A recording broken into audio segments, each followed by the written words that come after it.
Anda masih bersama kami. Ini paket selanjutnya, jas merah. Jangan sekali-sekali melupakan sejarah.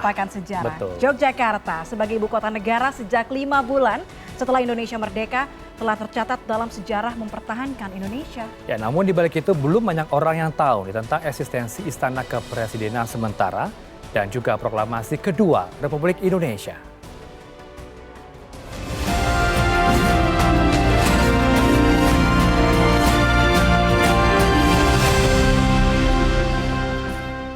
In association with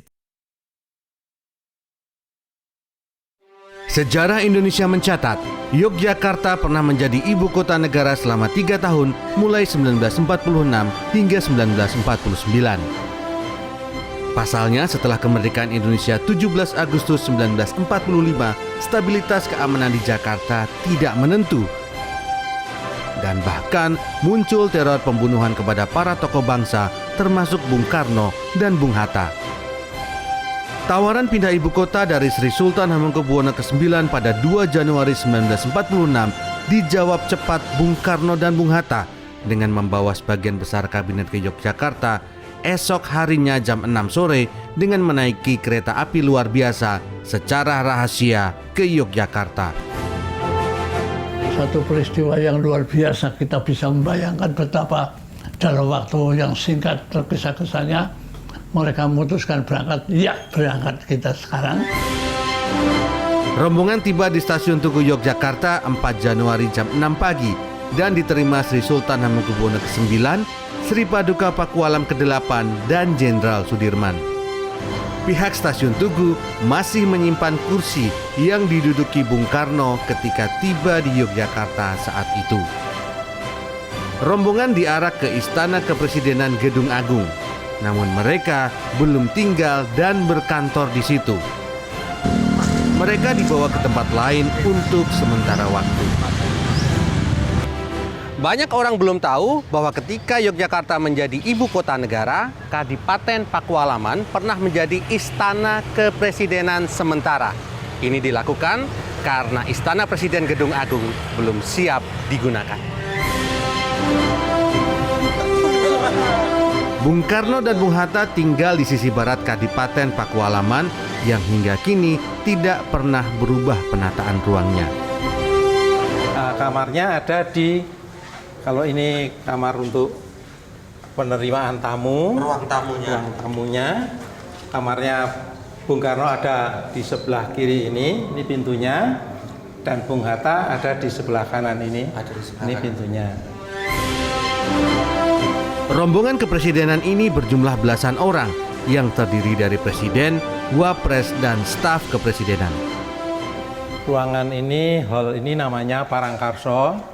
Beliau ya sering duduk-duduk, ngobrol-ngobrol, ataupun rapat yang beliau pimpin untuk pemerintahan. Kadipaten Pakualaman difungsikan sebagai Istana Kepresidenan sementara selama 7 pekan. Selama Yogyakarta menjadi ibu kota negara inilah, perjuangan penting mempertahankan Indonesia dilakukan secara diplomasi dan fisik karena Belanda menolak mengakui kemerdekaan RI. Agresi militer pertama tahun 1947 dijawab Indonesia dengan sejumlah perjanjian penting seperti Linggarjati dan Renville. Saat agresi militer kedua tahun 1948, Yogyakarta jatuh ke tangan Belanda. Akibatnya, para pimpinan negara diasingkan ke Sumatera dan perjuangan fisik mulai dilakukan Panglima Besar Jenderal Sudirman dan pasukannya dengan bergerilya sejauh 1000 km selama 8 bulan. PBB memprotes agresi militer kedua dan memaksa Belanda duduk dalam perundingan Rumroyen pada Mei 1949 di Jakarta. Hasilnya, militer Belanda harus angkat kaki dari Yogyakarta dan Belanda harus mengembalikan tahanan politik Soekarno dan kawan-kawan ke Yogyakarta.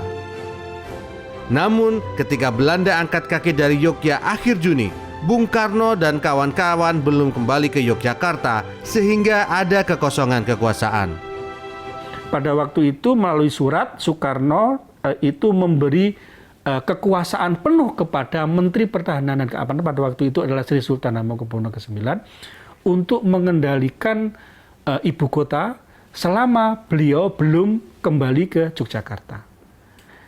Untuk mengisi kekosongan ini, jadi sebelum Soekarno itu sampai ke Yogyakarta, kemudian Sri Sultan Hamengkubuwono ke-9 memproklamasikan kembali. Jadi ada proklamasi kedua.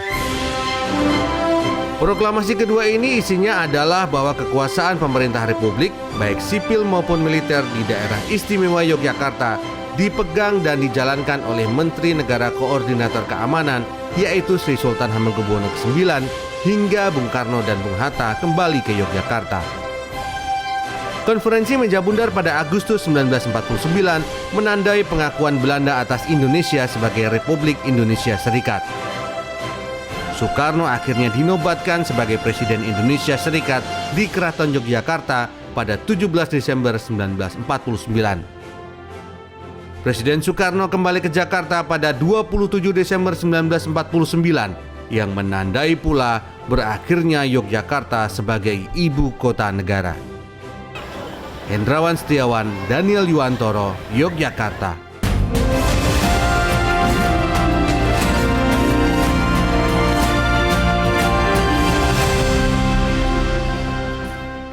In association with